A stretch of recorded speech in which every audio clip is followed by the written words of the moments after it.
प्यारे बच्चों,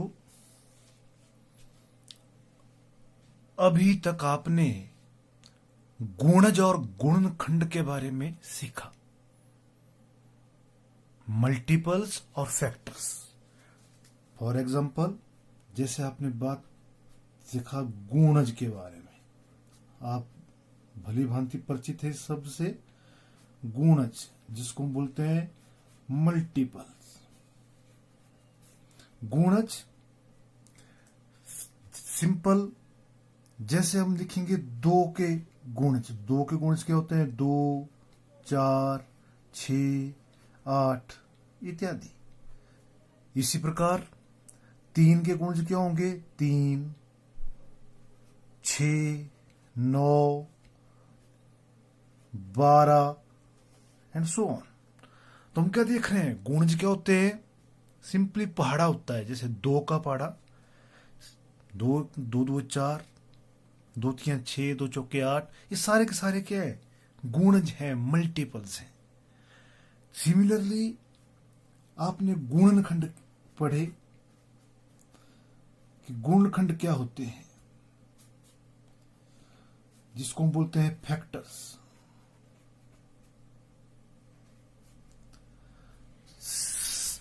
simple factors, गुणनखंड। अगर दी गई संख्या को किसी दूसरी संख्या से हम भाग करते हैं और शेषफल 0 आ जाए, जैसे हमने पढ़ा था कि मान लो हम 6 को भाग कर रहे हैं 2 से, तो 2 3 6, शेषफल कितना आ रहा है? 0 आ रहा है। तो इसका मतलब क्या हुआ कि 2 जो है वो 2 और 3 ये दोनों 6 के गुणनखंड हैं। और सिमिलरली 6 को 1 से भी भाग हो रहा है, तो 6 कम 6, शेषफल यहां पर कितना बचा? 0 बचा, 0 बचा। इसलिए 6 के गुणनखंड क्या थे हमारे पास? 1 भी था, 2 भी थे, 3 भी था और 6 भी थे। इनके बारे में आपने पढ़ लिया है कि गुणज क्या होते हैं, गुणनखंड क्या होते हैं। आज हम जिस विषय के साथ आए हैं उसका विषय है अभाज्य और भाज्य संख्याएं, प्राइम एंड कंपोजिट नंबर्स। तो इन संख्याओं को जानने से पहले हमें पता होना चाहिए कि गुणज और गुणनखंड क्या होते हैं, वो हमने पढ़ा है। अब सिंपली जैसे हमारे पास संख्या है, जैसे 1, तो देखिए 1 का गुणनखंड हमारे पास केवल मात्र 1 ही है, तो 1 को केवल 1 से ही भाग होता है, तो गुणनखंडों की संख्या भी कितनी हो गई? 1 हो गई। फिर दूसरी संख्या हमारे पास कितनी आती है? 2 आता है। 2 के गुणनखंड मतलब ऐसी कौन कौन सी संख्या जिनसे 2 को पूरा भाग हो जाता है? 1 है और 2 है, तो गुणनखंडों की संख्या कितनी हो गई? 2 हो गई। सिमिलरली 3 के गुणनखंड क्या क्या है? 3 को 1 से पूरा भाग होता है और 3 से पूरा भाग होता है, तो 3 के गुणनखंड भी कितने हो गए? 2 हुए। फिर संख्या हमारे पास अगली है 4। 4 के गुणनखंड देखिए, 4 के गुणनखंड है हमारे पास 1 से पूरा भाग होता है, फिर 2 से पूरा भाग होता है और फिर 4। तो संख्या 4 के गुणनखंडों की संख्या कितनी हो गई? 3 हो गई। फिर संख्या 5 है, 5 के गुणनखंड 1 है और 5 है, और बाकी ऐसी कोई संख्या नहीं है जिससे पूरा का पूरा भाग होता हो, तो इसलिए यहां पर 5 के गुणनखंडों की संख्या कितनी है? 2 है। फिर देखिए 6 के गुणनखंड अभी मैंने बनाए थे 1 2 3 6, 1 2 3 और 6, तो कुल गुणनखंडों की संख्या कितनी हो गई? 1 2 3 और 4 गुणनखंड हो गए। फिर संख्या 7 थी, 7 के गुणनखंड क्या क्या है हमारे पास? 1 और 7, तो गुणनखंडों की संख्या कितनी हो गई? 2 हो गई। फिर हमारे पास संख्या 8 थी, 8 के गुणनखंड 1 2 4 और 8। तो कुल गुणनखंडों की संख्या कितनी हो गई? 4 गुणनखंड हैं इसके।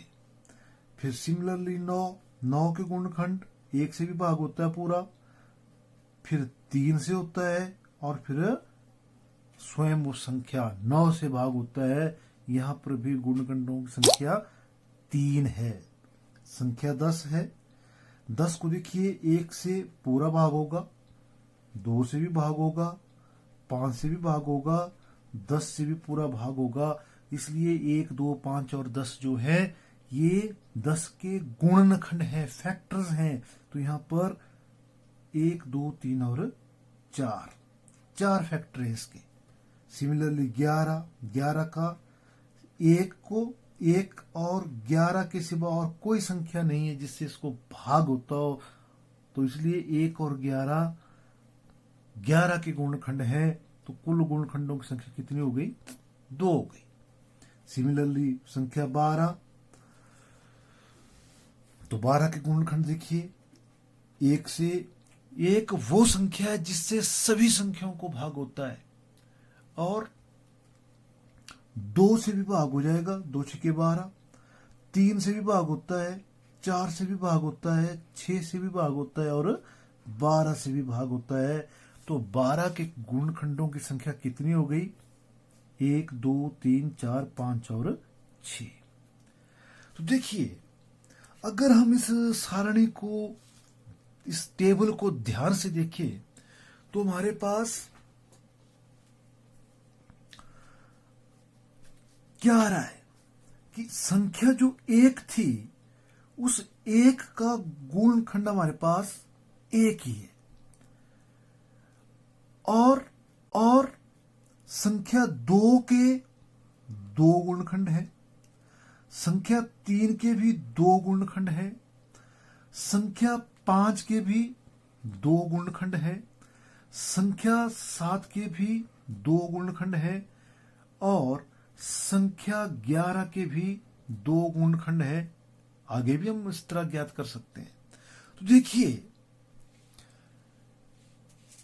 जिन जिन संख्याओं के 2-2 गुणनखंड है, अब कौन कौन सी संख्या थी? जैसे 2 है, 3 है, 2 है, 3 है, 5 है, 5 के बाद हमारे पास 7 है, 7 के बाद हमारे पास 11 है। ये वो संख्या है जिनके केवल मात्र 2 गुणनखंड हैं। तो ऐसी संख्याएं जिनके केवल 2 ही गुणनखंड हो, एक संख्या, एक और स्वयं वह संख्या, तो देखिए 2 के 2 ही गुणनखंड है, एक और स्वयं वह संख्या। तो ऐसी संख्या, ये वाली, ये सारी की सारी संख्याएं जो है, ये वाली संख्याएं जो है, ये सारे के सारे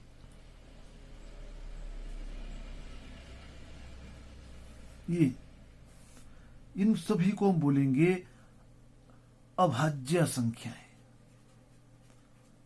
ये सारे के सारे अभाज्य संख्याएं हैं जिनको हम बोलते हैं प्राइम नंबर्स। ये सारे के सारे क्या है? अभाज्य संख्या, प्राइम नंबर। तो प्राइम नंबर्स क्या हुए? प्राइम नंबर वे संख्याएं होती हैं जिनके केवल 2 ही गुणनखंड होते हैं। और देखिए, इसके सिवा जो हमारे पास संख्या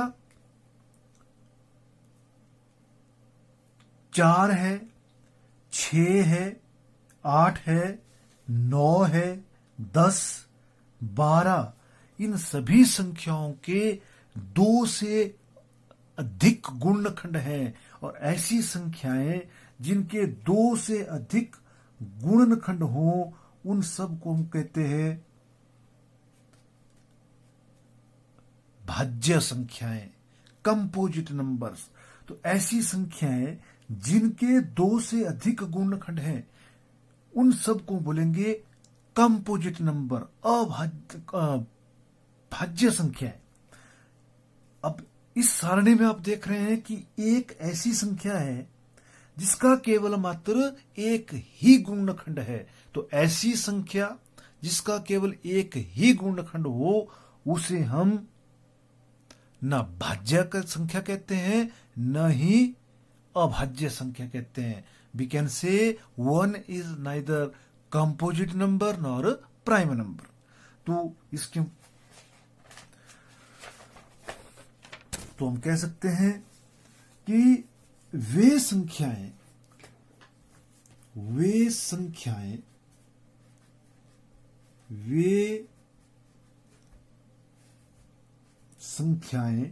जिनके गुणनखंड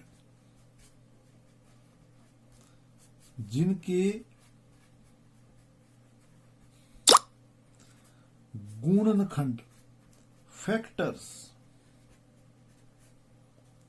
एक और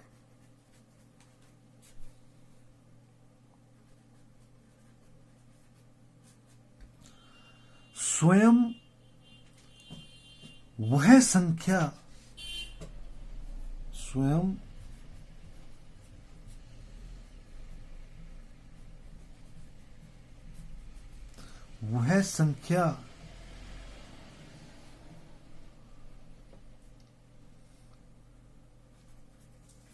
ही हो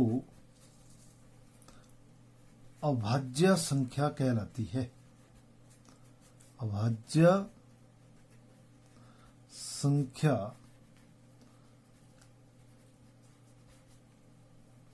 कहलाती है. तो अभी हमने सारणी से देखा, जैसे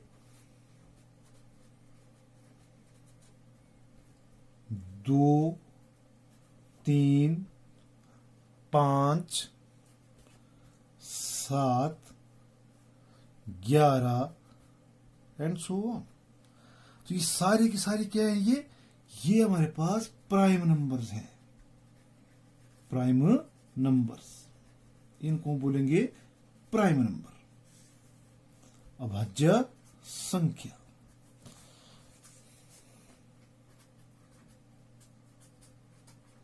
और जिन अभाज्य संख्या और जिनके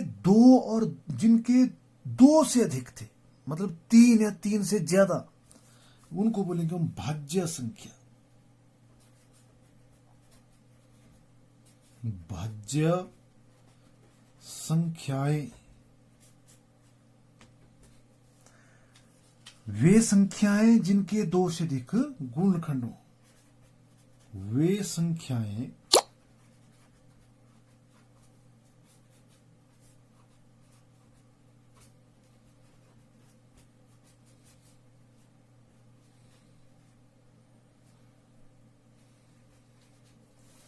दो से अधिक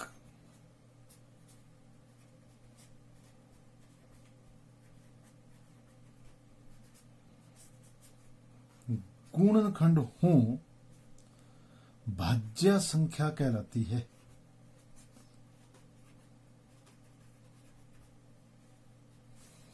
भाज्य संख्या, या जिसको हम इंग्लिश में बोलते हैं कंपोजिट नंबर.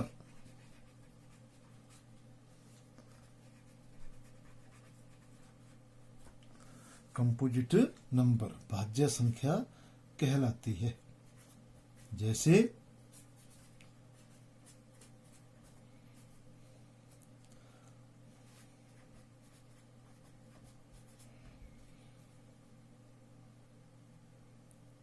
4,